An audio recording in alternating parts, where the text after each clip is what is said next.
안녕하세요. 벨라입니다. 大家好, 오하이오. 이제 여러분 중에 이제 브라질리안 왁싱을 하고 났는데요. 며칠 뒤에 좁쌀 여드름처럼 이렇게 올라오고요. 또 간질간질 해가지고 손으로 막 긁고 싶은衝動이 있는 분 계시죠. 이제 이런 분들은 이제 잉그로우 헤어라고 얘기를 하고 있는데요. 이 잉그로우 헤어는 도대체 왜 생기고 또 어떻게 관리를 하면 좋을지 말씀드려볼까 합니다. 이제 잉그로우 헤어는요, 이렇게 얘기를 하고 있거든요. 털이 제거된 자리에 새 털이 올라오기 전에 각질이 입구를 막아가지고 털이 이렇게 위로 올라와야 되잖아요. 이렇게 옆으로 파고드는 현상을 잉그로우 헤어라고 얘기를 하고 있습니다. 이제 이 잉그로우 헤어에 이제 가장 큰 두 가지 원인이 있는데요. 첫 번째는 피부의 생명 주기, 피부 사이클 주기에 따라서 이제 생기는 건데요. 이제 피부 세포는 각질 형성 주기라는 게 있어요. 이 각질 형성 주기는 턴오버 사이클이라는 용어를 많이 하고 있는데요. 우리 몸의 세포는 만들어지고 생성되고 하는 과정이 28일 동안 이루어지고 있거든요. 이제 피부의 기저층에서 피부 세포가 만들어지면서 각질층으로 14일 동안 이렇게 올라가고 있고요. 또 만들어진 이 세포가 각질층에 머무르면서 피부를 보호하는 역할을 해주고 있거든요. 그 14일 동안 역할을 다 했으면 이 각질 세포는 따로 떨어져 나가가지고 다시 이제 만들어지고 없어지고 하는 과정이 28일 동안 일어나는데요.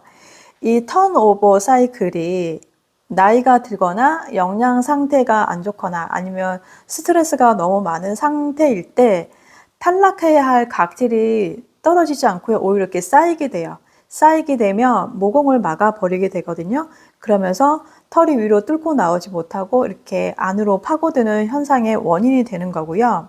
이제 두 번째는 왁싱 후에 피부 장벽에 변화가 생기는 거예요. 이제 브라질리안 왁싱은 털만 제거하는 게 아니라 이 피부 장벽이라는 각질층의 일부를 제거를 하는 기능이 있거든요. 그러면서 일시적으로 피부 장벽이 이제 무너지는 현상이 있는데요. 이 각질층이라는 거는 피부를 보호하면서 또 피부 안에 있는 수분까지 날아가지 않게끔 막아주는 역할을 해주는 거거든요. 근데 이 각질층이 없어졌잖아요. 그러니까 엄청 간지럽고요. 또 간질간질 하는 이유가 이것 때문에 각질층이 없어졌기 때문이고, 또 왁싱을 하고 나면 외부 마찰이나 그리고 세균 감염에 되게 취약한 상태가 돼요. 그럴 때 피부가 붉거나 예민해져 가지고 또 트러블이 오히려 잘 날 수 있는 상황이 될 수 있고, 털이 이렇게 안으로 파고드는 현상이 생길 수가 있고요. 두 번째는 오히려 각질이 더 많이 생기는 과각화 현상이 생기는 거예요. 그래서 우리 사람의 몸은 되게 똑똑해서 우리 몸에 어떠한 과정이 상처가 있거나 문제가 생기면 뇌에서 SOS를 이제 보내거든요. 이제 각질층이 있다가 없어졌잖아요. 그러니까 피부를 보호하던 각질층이 이제 위급한 상황이 되는 거예요. 그래서 빨리 보호막을 만들어야 돼. 그러면서 각질을 더 빨리 그리고 많이 만들어내면서 단단하게 각질을 만들게 되거든요. 이제 왁싱을 해가지고 털이 이제 없잖아요. 그러면 새로운 나는 새싹 같은 털이 너무 얇고 힘이 없거든요.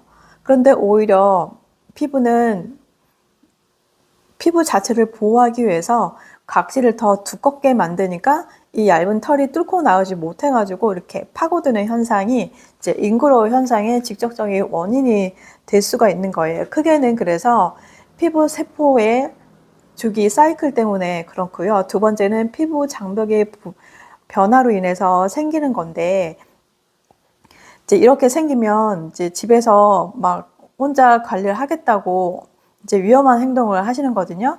이제 절대 하시면 안 되는 세 가지 행동이 있는데요. 첫 번째는 손으로 막 짜는 거예요. 여드름 같은 거 있으면 막 참지 못하고 손톱으로 막 짜잖아요. 그러면 오히려 피부가 예민해져 있는 상태이기 때문에 2차 감염이 생길 수 있고 또 모낭염으로 더 발전할 수가 있고요. 이제 두 번째는 집에 있는 핀셋이나 쪽집게로 이렇게 막 뽑아대는 거예요. 이제 뽑아대면 잘 나올 것 같지만 잘 안 나오거든요. 오히려 뽑다가 뚝 끊어져요. 그러면 털이 오히려 이렇게 더 파고들게 되는 2차 인그로우 현상을 만들 수가 있고요. 그 다음에 왁싱을 하고 나면 보습을 조금 잘해주라고 말씀을 드리는데, 보습을 너무 잘해가지고 바디로션을 너무 유분이 많은 제품을 너무 덕지덕지 바르게 되면 오히려 피부가 여드름처럼 모공을 막아버리게 되거든요. 그래서 유분이 많은 제품은 피하셔야 돼요. 그래서 이제 인그로우가 이렇게 생겼으면 도대체 어떻게 집에서 관리를 해야 할까 이제 궁금해 하시잖아요. 첫 번째는 바디 스크럽젤을 사용하는 건데요. 올리브영이나 뭐 인터넷 쇼핑몰이나 뭐 화장품 매장 같은 데서 구매를 할 수가 있는데, 슈가 스크럽 제품이라고 따로 판매를 하고 있거든요. 이제 바디용 따로 팔아요. 이제 샤워를 하시면서 이렇게 문질러서 녹이시면 되고요. 그리고 왁싱 하고 나서 3일이나 5일 후부터 해주시면 좋겠고요. 이게 두 번째는 보습을 잘 해주셔야 돼요. 보습을 잘 해주는데 유분기가 많은 제품 말고 오일 프리 제품이나 알로에 젤이나 뭐 이렇게 산뜻한 수딩 젤 있잖아요. 그런 젤 종류로 조금 발라주시면 좋겠고요. 이제 세 번째는 전용 스프레이가 따로 판매를 하고 있어요. 이제 왁싱샷 같은 경우는 이렇게 각질을 녹이면서 인구를 예방하는 제품들을 판매를 하고 있거든요. 그러니까 본인이 이용하는 샵에서 구매를 하셔도 되고, 뭐 온라인에서 구매를 하셔도 되니까 이런 제품을 구매를 하셔서 수시로 일주일에 한두 번 정도 이렇게 뿌려주시면 인그로우를 예방할 수가 있고요. 그 다음에 네 번째는 평소에 착용하고 있는 그 속옷을 조금 점검을 해 보시고, 면 소재 옷이나 좀 통풍이 잘 되는 옷을 입어주시면 인그로우를 헤어를 방지하는 데 좀 도움이 되고 있습니다. 이제 이렇게 홈케어를 했는데 도저히 안 되시는 분들이 있거든요. 그러니까 어떤 증상이 있으시냐? 너무 왁싱을 하고 나서 너무 간지러워요. 간질간질 해가지고 손으로 긁으면 안 되는 줄 알면서도 막 참기 힘드신 분들 계시잖아요. 그런 분들 해당이 되고요. 두 번째로는 색소 침착이 너무 심해가지고 이걸 어떻게 관리를 해야 될지 도저히 안 되겠다 하시는 분들. 또 세 번째는 털이 위로 뚫고 나와야 되잖아요. 이제 안으로 파고들면서 인구라가 너무 많은 분도 있고, 또 오히려 모낭염이 또 너무 심해가지고 또 뿔긋뿔긋하게 뾰루지가 나시는 분도 있잖아요. 그런 분들은 집에서 하는 것보다 전문 케어를 받는 게 좋고요. 또 인그로우가 있다가 없다가 계속 반복적으로 나시는 분들은 아무래도 전문 케어를 받는 게 더 훨씬 제품면이나 관리 차원에서 훨씬 더 잘 해드리고 있기 때문에 홈케어를 하시다가 안 되시는 분들은 전문 케어를 받아보시는 것을 추천을 드리고 있습니다. 자, 이렇게 이제 브라질 왁싱 후에 인그로우 헤어를 관리하는 법을 알려드렸는데요.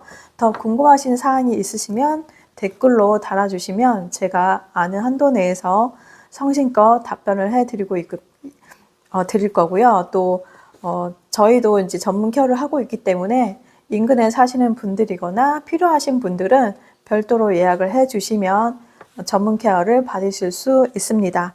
여러분의 구독과 좋아요, 알림 설정은 컨텐츠를 만드는 데 힘이 되고 있습니다. 大家都今天快乐，再见，谢谢，감사합니다.